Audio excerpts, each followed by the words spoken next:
scud or are those sorts? Scud. It's scud. It's all scud, but there could be rotation in there. God, this thing's gorgeous. The unpredictability of weather is what originally drew me to meteorology. There is still so little we actually know about severe weather and how to predict it. You can map out the highs and lows and wind patterns. You can check and recheck the math and soundings. You can have a general idea of what might happen, but ultimately you need the right ingredients at just the right time to create something powerful, and you won't really know it until it actually hits.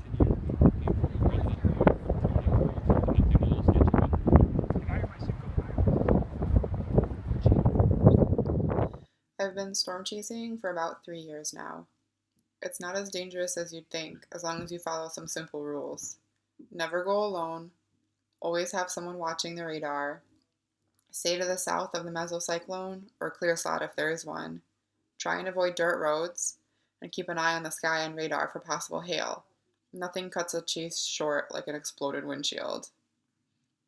Safety is so important when going after the storms that create tornadoes, supercells. Weathermen and meteorologists alike have died while chasing storms. You always have to be on your toes, with at least one escape route lined up. You can usually tell how a storm's going to go just by standing outside.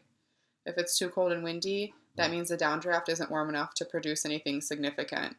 If the wind is blowing away from the storm, you know the downdraft has taken over and won't create a tornado. If it drizzles, and then storms, and then hails, and then stops, there's probably going to be a tornado there. Nothing I've experienced so far has been as crazy as standing in front of a tornado, feeling the wind and dirt whipping around you, hearing the power lines whistling in the background, and sometimes the swears of whoever's with you. I know, I got so scared right there. Holy shit. Oh, man. It becomes a high that you want to keep chasing. The storms aren't the only thing I love about chases, though. It's also the excitement of getting to a new destination. Driving around small towns and waving at everyone you pass, seeing parts of states most people won't ever get to see.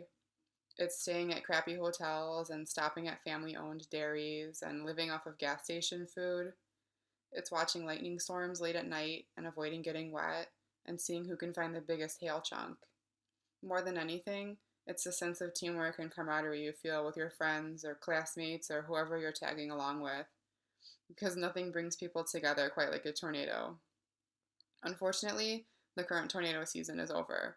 But don't worry, I'm already planning for next summer and will continue chasing for as long as I possibly can, because why stop doing something you love?